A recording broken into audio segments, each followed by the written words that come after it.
nos encontrábamos.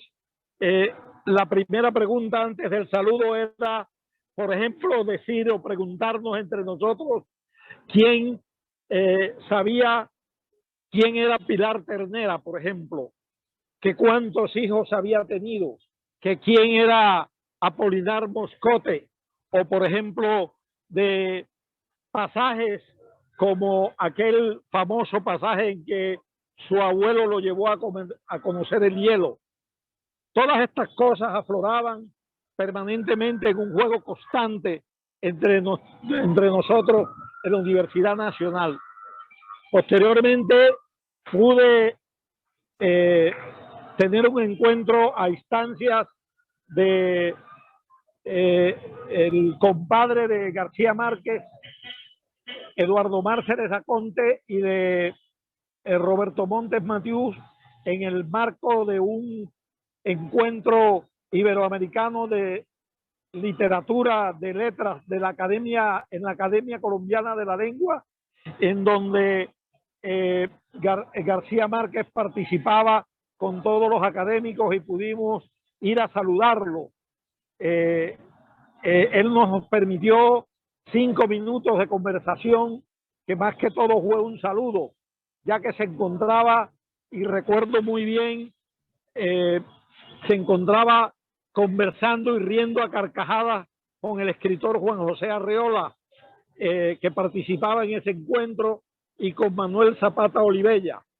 Me impresionó mucho las manos finas, tersas, como las de un, casi como las de un niño, muy suaves, cuando nos estrechó la mano Gabriel García Márquez.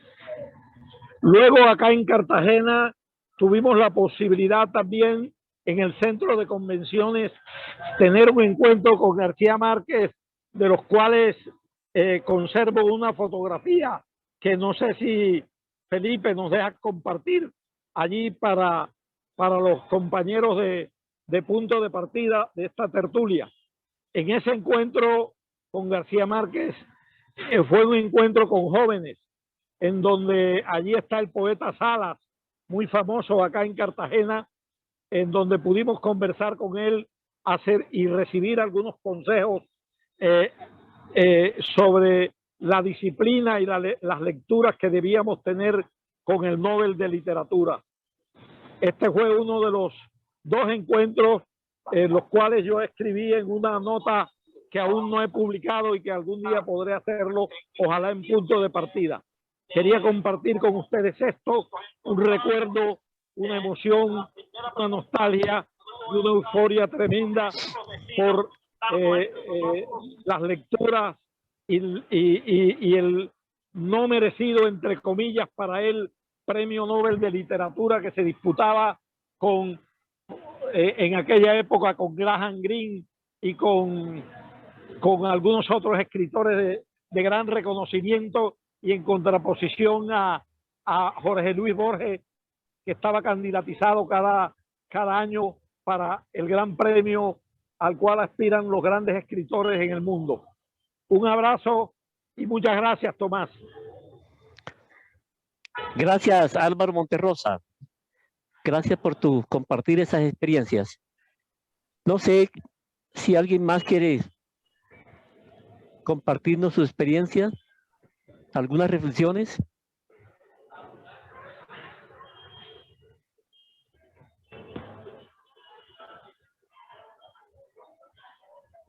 Estamos en el espacio de las conversaciones. Felipe, por favor. Sí, espérate un momentico, es que Álvaro, para que quite la... bueno, listo. No, yo okay, todavía está Numas. Quiero hacerle una pregunta a Numas.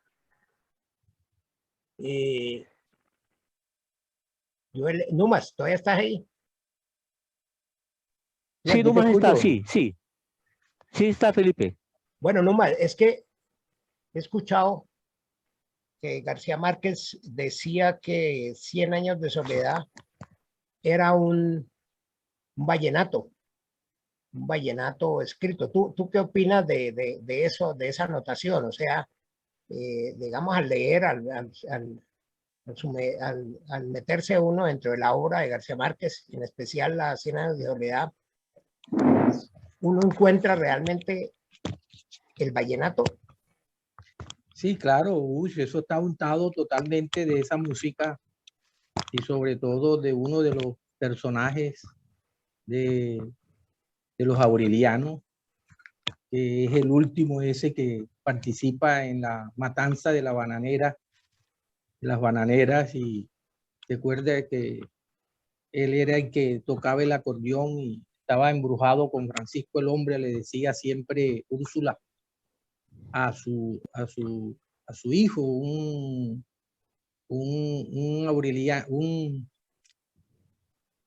José Arcadio prácticamente que hacía sus parrandas impresionantes y siempre estaba presente la música de acordeón, siempre es acompañando en casi todas las obras, y aquí en 100 años de soledad se nota, se siente esa música del acordeón, y cuando él dice que 100 años de soledad es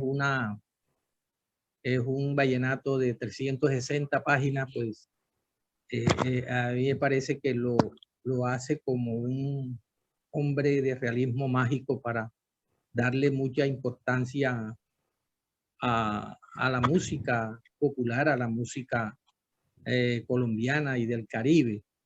Y uno se da cuenta que le hace un homenaje a Escalona ahí en los primeros párrafos prácticamente de 100 años de soledad, y en lo último, cuando ya el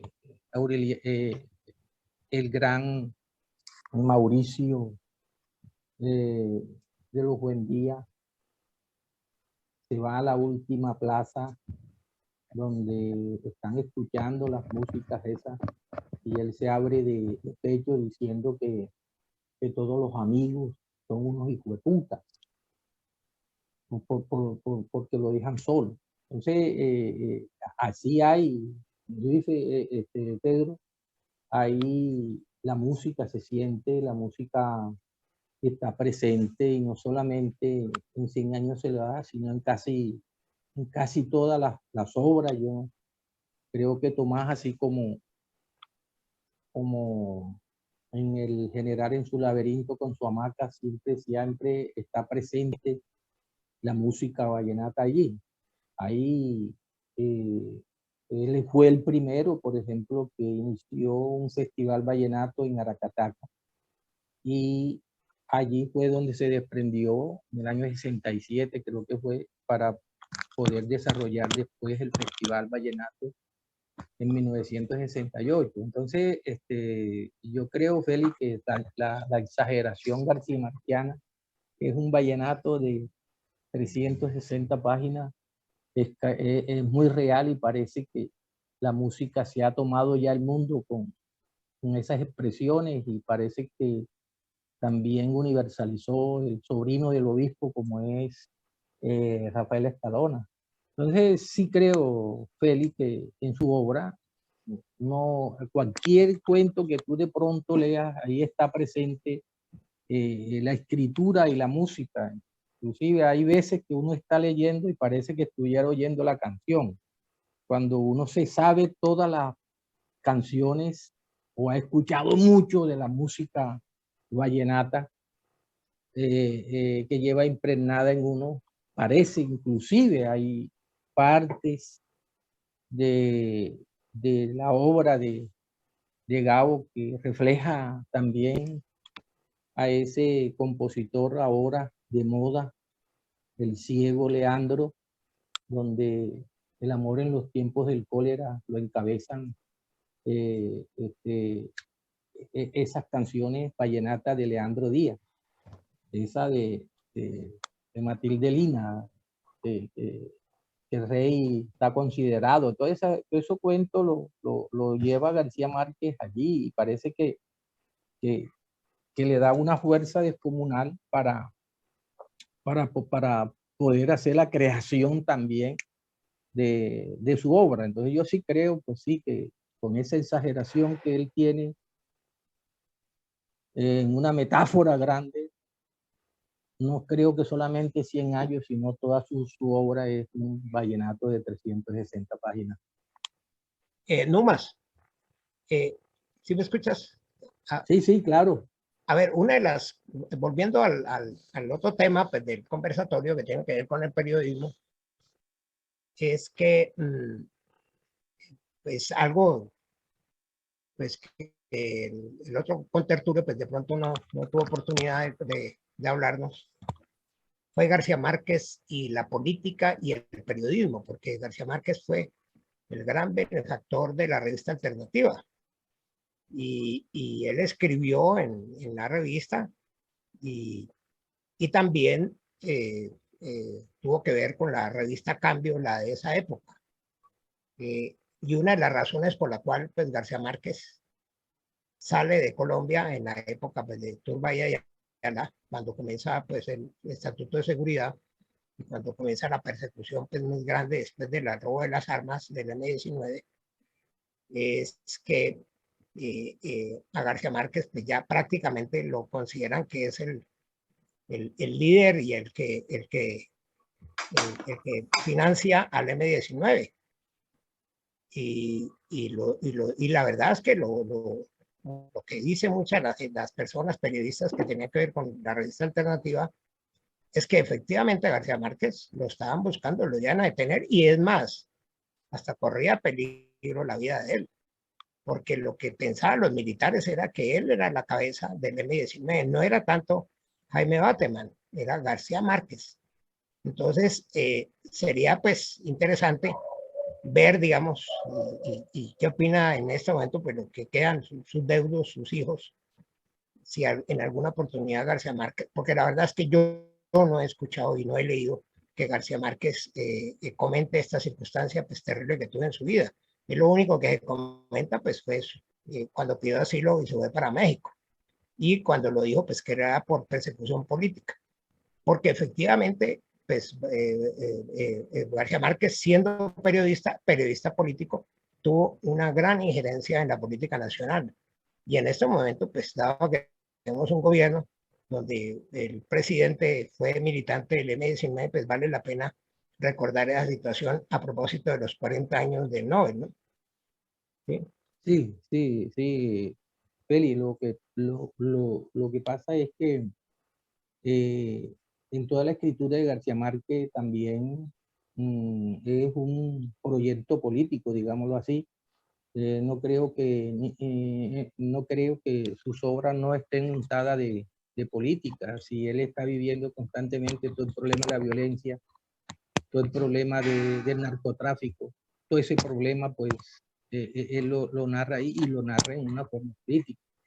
No sé si Tomás se debe acordar que nosotros éramos fanáticos de Alternativa, porque siempre o escribía Estanislao Zuleta o escribía Ramón Pérez Mantilla o escribía Gabo.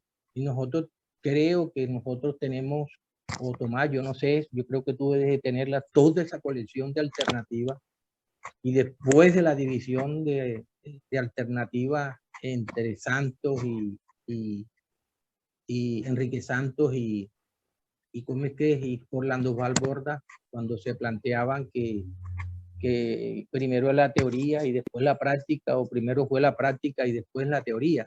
El que está decidido a pensar, Tomás, tú me acuerdas del adagio y te darás cuenta que, Felipe, que es una cosa política en el fondo de ambas concepciones de la revista, que no solamente dirigía García Márquez, sino que estaba compuesta por una cantidad de periodismo en esa época que estaba consecuentemente militando en diferentes partidos. Yo era corresponsal en Barranquilla cuando comenzó de Alternativa, yo no sabía ni en lo que me había metido, pero había una forma de escribir algunas cosas desde la provincia porque estaba todo el movimiento, no solamente campesino, sino todo el movimiento guerrillero, sino también todo el movimiento contra los cerdos electoreros, ¿te acuerdas?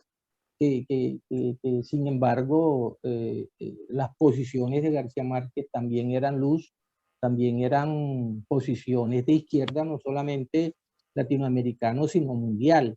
Y yo creo que toda la obra de García Márquez para mí es una obra política. Es una obra política, literaria, filosófica, profunda, y que es una obra clásica. Entonces yo sí creo que él, como ser escritor de izquierda definido, político, aunque no nos guste porque era muy amigo de los del poder, él tenía una posición, y una posición de izquierda, y una posición política. Decir que era del M-19, yo no creo que él esté ubicado en el M-19. Él sobrepasaba esas situaciones de partidismo, y siempre conservó esa línea de izquierda que le costó caro con todos sus mejores amigos como Vargas Llosa.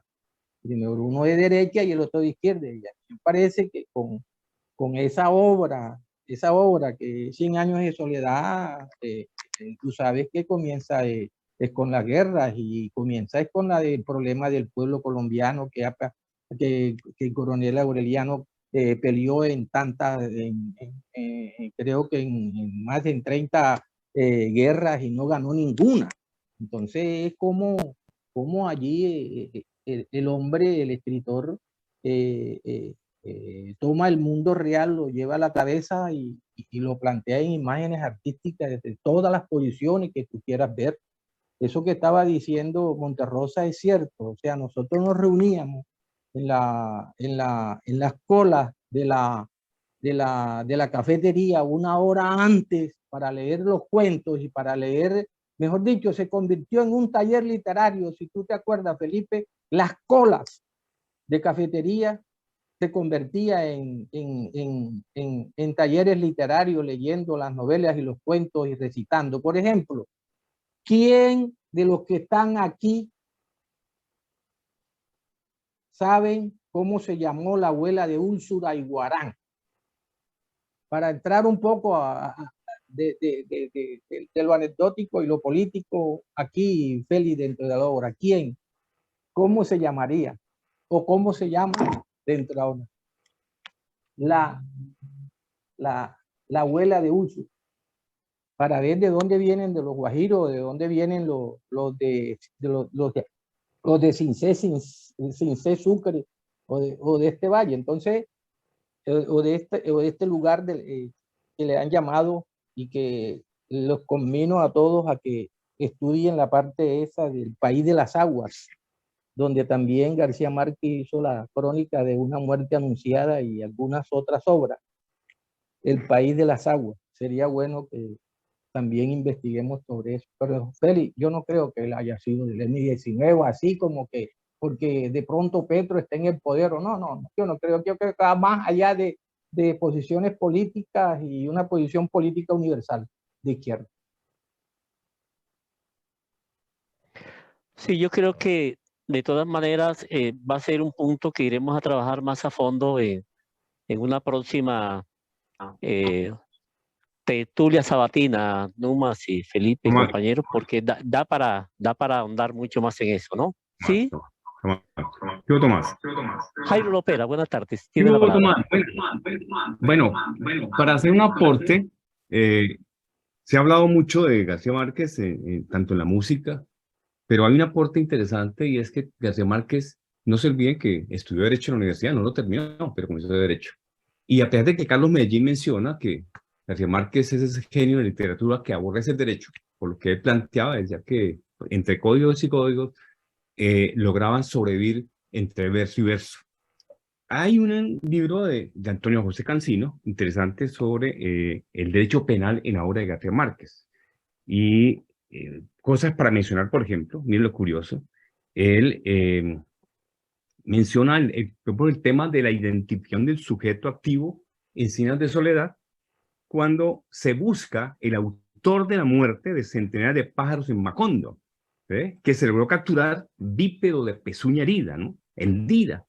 Era un cristiano animal en ese caso. Y también, mire lo curioso, en el tema de el delito imposible, cuando ha dado lugar a una especialidad de literatura penal, y en eso le da Aureliano Buendía, tiene relaciones sexuales con Amaranta Úrsula bajo el convencimiento de que era su hermana, pero descubrió que no era su hermana, sino su tía, lo que se repite en el otoño del patriarca, ¿cierto? Puesto que el viejo dictador había corrompido, comillas, a una niña mediante la argucia de que se le tramó de disfrazar a una prostituta de colegiala.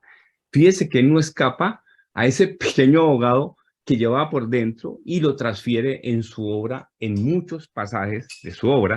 Y ese libro de Cancino relata y, digamos, que desentraña todo ese derecho penal, para decirlo mejor, que hay en las diferentes obras de García Márquez. Quería básicamente mencionar eso, porque es interesante que muy a pesar de que supuestamente, como dice Carlos Medina, aborrecía el derecho, no escapó a tener esa visión del derecho en su obra y aporta su conocimiento del derecho para relatar temas como el caso del identidad del sujeto activo, el caso del delito imposible, el estado de necesidad, lo vamos a ver en toda su obra, y eso es algo que verdad es interesante. El caso de imputabilidad y la inimputabilidad, lo encuentran en un cabo, ¿cierto? Era para aportarles eso, para no olvidar de que él tenía un pequeño ahogadito por dentro que lo transfiere en su obra. Gracias, Tomás, y gracias, Tomás. Gracias, Claro, Jairo. me parece bien, Jairo, porque el abogado que lleva adentro nunca lo perdió. Y uno se da cuenta, por ejemplo, en Crónica de una muerte anunciada, el problema de la virginidad y el problema ese pues, de la pernada, que yo recuerdo que tuve una discusión allá en un Congreso Internacional de Filosofía del Derecho, donde yo hablaba del derecho en García Márquez, y allí miraba, porque ellos creían que la virginidad acá era igual a la pernada de la Edad Media. Entonces yo le decía que eso había mucha diferencia y acá se daba un derecho penal bastante profundo en Gabo con unas investigaciones grandes. Y tienes toda la razón. ¿Pide la palabra? Sí, por favor. A ver, Tomás y todos Sí, Lucho. los concurrentes, para aterrizar o dar un poco más de claridad con respecto a un aspecto de la tertulia sobre la relación de Gabo con la música, me voy a permitir leer un párrafo del libro de Gerald Martin que habla al respecto, si ustedes me lo permiten. Dice: después del regreso de Luis Enrique a Ciénaga, Gabito fue a ver a Rafael Escalona, quien lo acompañó durante unas semanas por los pueblos de La Guajira, Urumita, Villanueva, El Molino, San Juan del Cesar y posiblemente Fonseca. Por el camino se les unió Zapata Olivella y juntos organizaron una parranda itinerante, una especie de reñida jam session del vallenato, en la que estuvieron implicados varios participantes y enormes cantidades de licor. Una sesión que en este caso incluyó a amigos y parientes como Luis Carmelo Correa de Aracataca y Poncho Cotes, un primo de García Márquez que era íntimo amigo de Rafael Escalona. 45 años después, Zapata me dijo: hacíamos excursiones de fiesta por la noche. Por la noche llegaba un carro y uno se levantaba a la mañana siguiente enguayabado en La Guajira o en la Sierra Nevada. Así era la vida en esa época. Íbamos al rancho de alguien y comíamos sancocho o atravesábamos la serranía de Perijá en carro hasta Manaure, pero siempre acabábamos tomando trago con los mejores acordeonistas de la época: Emiliano Zuleta, Carlos Noriega, Lorenzo Morales. Así pues, Escalona llevó a su amigo, acostumbrado ya a la ciudad, a conocer a los trovadores camperos y a los personajes legendarios de la región. Esa creo que aclara bastante la relación de Gabo con la música, sobre todo pues la música vallenata. Gracias, Lucho. Sí, se ha escrito mucho, como se ha dicho acá, sobre algunos aspectos de la obra de García Márquez, ¿no? El doctor Sánchez Torres tiene su libro sobre la medicina, el autor que ha citado Jairo, los derechos, algunos sobre los animales, en fin, mucho sobre esto. Yo quisiera, ya que estamos hablando un poco de la música, en algunos apartes de discursos de recibimiento del Nobel, García Márquez plantea, pues, nos hace recordar un poco de lo que somos y toda su obra nos ayuda a comprender un poco, a entender este país y entender América Latina, la desmesura, el realismo mágico que se ha dicho de él, pero sobre todo a entender una condición humana, una condición cultural. En este caso, la imaginación, la desmesura. En alguna de esas partes, por ejemplo, él dice, bueno, digo, comillas, me atrevo a pensar que es esta realidad descomunal y no solo su expresión literaria, la que este año ha merecido la atención de la Academia Sueca de las Letras. Una realidad que no es la del papel, sino que vive con nosotros y determina cada instante de nuestras incontables muertes cotidianas y que sustenta un manantial de creación insaciable, pleno de desdicha y de belleza, del cual este colombiano errante y nostálgico no es más que una cifra más señalada por la suerte. Y miren este párrafo que sigue. Poetas y mendigos, músicos y profetas, guerreros y malandrines de todas las criaturas de aquella realidad desaforada, hemos tenido que pedirle muy poco a la imaginación, porque el desafío mayor para nosotros ha sido la insuficiencia de los recursos convencionales para hacer creíble nuestra vida. Este es, amigos míos, el mundo o el nudo de nuestra realidad. Entonces, por ejemplo, ahí hay dos cosas que yo quiero resaltar. Esa frase arriba, esa idea de que una realidad que no es la del papel. Creo que eso es, él insiste mucho en eso. Incluso en ese bello texto de la proclama de un país al alcance de los niños, pone allí esa paradoja, la Colombia del papel y la Colombia de la realidad. Y aquí, hablando de la cultura, entonces yo creo que cuando dice poco lo tenemos que pedir prestado a la imaginación, es un poco también lo que tiene que ver con la creación musical. Él, como ha dicho, ha leído Lucho, recorrió buenos pueblos de La Guajira, el Cesar, en compañía de Zapato Olivella, que es quien le presenta Escalona. Él quiere conocer el autor de sus cantos, de esos relatos. Bueno, y se hacen los amigos, se hacen amigos. Pero ¿qué le llama también la atención de Escalona? Aquí está un poco la imaginación. La casa en el aire, por ejemplo. Voy a hacerte una casa en el aire. Suena de la manera más natural, diría él, ¿no? Pero hace parte de la poesía. O esa otra que no más ha tocado, de que cuando Matilde camina hasta sonríe la sabana.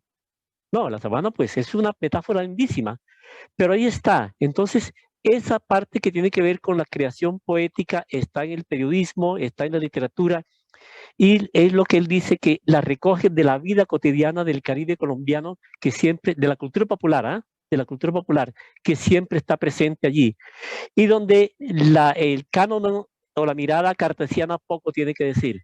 Entonces yo creo que es importante. Sin embargo, aquí se decía un poco, su obra universal está atravesada por una filosofía de la vida cotidiana, una filosofía o una metáfora de la muerte, de la soledad, de las tragedias humanas, de la gloria, pero también de la decadencia como tal, ¿no? Y creo que son esos elementos universales que trascienden la geografía de América Latina, para mí, lo que hace inmortal y trascendental la obra de Gabriel García Márquez. Entonces, no sé, otro aporte, por favor, de los que están acá acompañándonos hoy. No más, creo que la revista a la que hacía tú referencia, la revista a la que hacía referencia es esta, la revista alternativa. Creo que hay que darle atención a esto porque creo que hay que resaltar el papel de político de García Márquez, ¿no? Cuando él empieza a tener sus conexiones con los sandinistas, con Cuba, con Angola, por los viajes por los países socialistas y todo ese mundo político que es un escritor comprometido, sobre lo cual también hay un debate en América Latina en ese momento, ¿no? El escritor Tomás, comprometido. ¿por qué no ponla nuevamente la revista? Mira. No, es que Aquí está esta. Aquí está esta otra. ¿Ahí la ves bien? atreverse a pensar es empezar a luchar, era la consigna más. Sí, atreverse a Tú pensar estabas es haciendo empezar a referencia, luchar. entre otras Y cosas, atreverse a luchar, y la atreverse a revista, luchar la es revista empezar se a pensar. dividió, exactamente, la revista la dividió porque hubo una revista que después se llamó Alternativa del Pueblo. La que dirigió Falsborda. La que lideró, Porque ahí hubo una edición. lideró Falsborda. Que la consigna era diferente, ¿no? Atreverse a luchar es empezar a pensar. Claro. Exactamente. ¿Sí? Y aquí está quien encabeza el jefe de redacción es García Márquez y tiene nota y aparece una sección ¿Qué pasa en Macondo? Y hay un lenguaje y una forma de titular bastante interesantísima en ese momento, ¿no? Y le da cabida a toda la problemática del país. Creo que es un periodismo que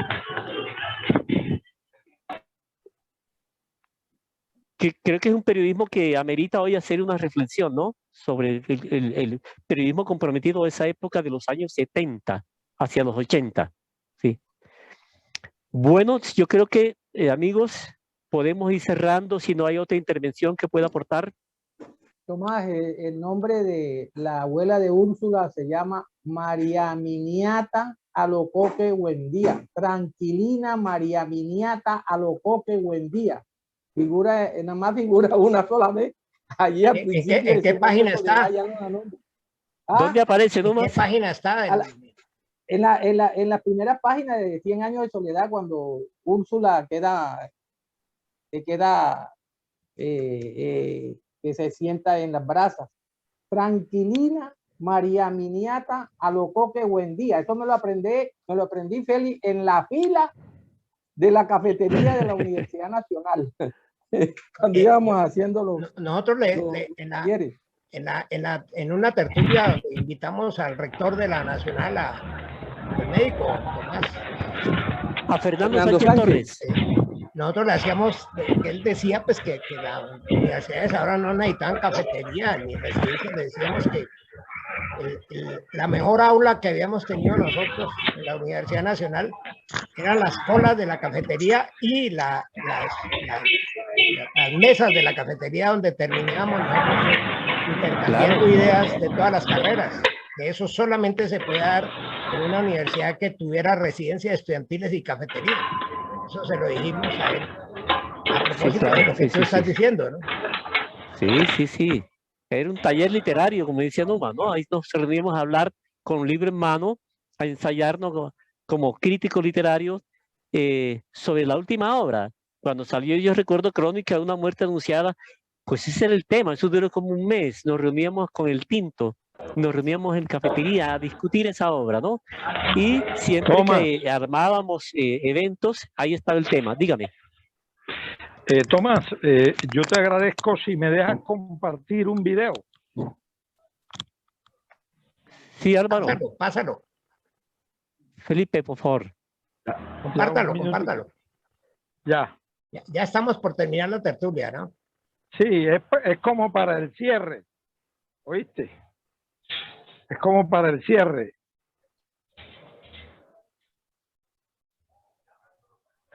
Un minutico. Esto se le va a uno. Fernando Rodríguez, que aparece hoy invitado, que aparece aquí en la... ¿Es Fernando Rodríguez, nuestro compañero de punto de partida?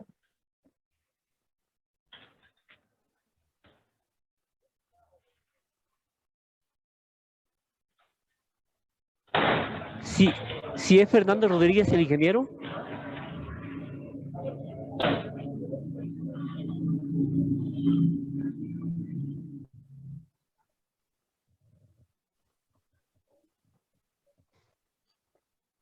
Bueno. Álvaro, ¿tienes problemas técnicos? Sí, ya, un momentico. Estoy en eso. Bueno. Mientras tanto, compartimos un poquitico de música. Mientras Álvaro... Sí, por favor. Es precisamente, ya voy a compartirles, precisamente es una un video donde está García Márquez hablando y compartiendo y cantando con Leandro Díaz, muy de moda por estos días en Colombia. Sí, señor. Cantando La Diosa Coronada. Sí, señor. No. ¿Ustedes saben qué cosa es el arroz volado, no más? Felipe, Hombre, compañeros, Claro, vas a saber cómo que es arroz volado. que se nombra ahí en La Diosa Coronada, Sí, La Diosa Coronada. el arroz volado.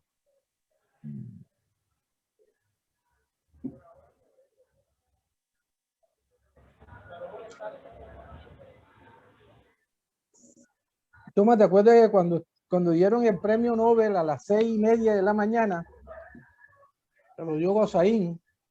Sí, Nosotros en la tarde, ese otro día, en la tarde hicimos un debate de la obra de García Márquez. Estaba Jairo Mercado por el grupo La Hojarasca, ¿te acuerdas?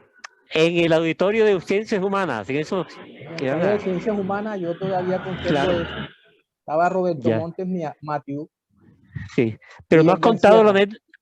no has contado la anécdota de la apuesta entre Rubén Sierra y No, yo le iba ¿cómo se a llama? contar yo le iba a contar ahora, pero no sé si Álvaro va a interrumpir. Para no Cuéntala mientras interrumpirle Álvaro a Álvaro. cuadra. no, dale, Cuéntala. dale. Cuéntala, Bueno. Numa, cuéntala. Bueno, es que Rubén Sierra estudió con Carlos J. María. Carlos J. María era un discípulo de Maestro Carrillo allí en la Universidad Nacional, y entonces él estudió con Rubén Sierra Mejía, que es filósofo colombiano por excelencia acá también, y ellos hicieron una apuesta, que si había un escritor en Colombia que fuera premio Nobel, iba a ser del Caribe colombiano, y el otro decía que no, que los mejores escritores eran del interior del país.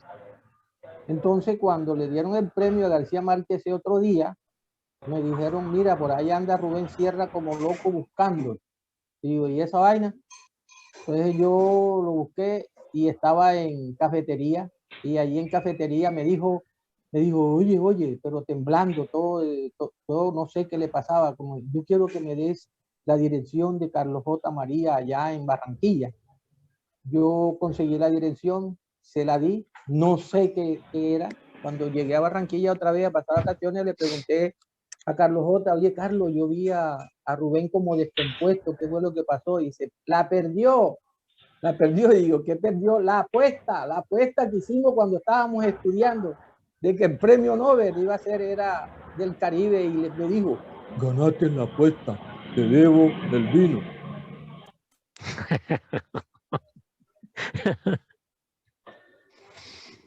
¿Y qué fue lo que dijo el padre Rincón cuando supo que García Márquez había ganado el premio Nobel? ¿Y qué fue lo que dijo? Que no me acuerdo qué fue lo que dijo el cura ese. ¿Y ahora quién se aguanta estos costeños? ¿Y ahora quién se los aguanta? Bueno, nos tuvieron que aguantar Álvaro. de todas maneras, Listo. no solamente a los costeños, sino a los bayunos, y a los tolimenses, y a los chocoanos. Así que nos tuvieron que aguantar a las buenas o a las malas, ¿verdad, Félix? Y yo creo que el nombre que hoy lleva la Biblioteca Central es bien merecido, ¿no? Con una persona, como decía Jairo, que empezó a estudiar Derecho allá en la Universidad Nacional, ¿sí? Y hoy la Biblioteca Central se llama Biblioteca Gabriel García Márquez. ¿Quién se iba a imaginar eso, no? En los años en que estábamos nosotros allí. Ahí está como recuerdo.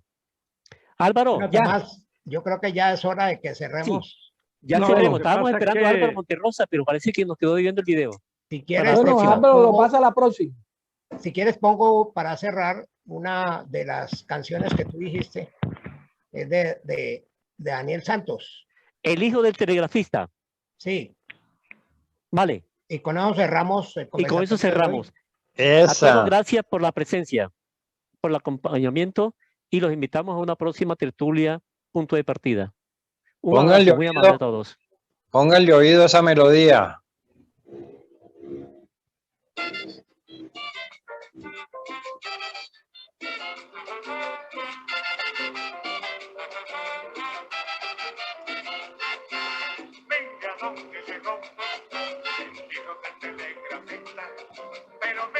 dónde llegó el hijo de Aracataca. Mira dónde llegó el hijo del telegrafista. Pero mira dónde llegó el hijo de Aracataca. Donde quemaban billetes aquellos imperialistas, pero que sirvió de tema a nuestro gran novelista. Donde asesinaban gente y amontonaban en filas, mataban en vagones, se tragaba el mar. Nieto de un coronel que le enseñó la vida, la historia de la guerra, vencedor de vencida. Nieto de un coronel que le enseñó la vida, la historia de la guerra, vencedor de vencida.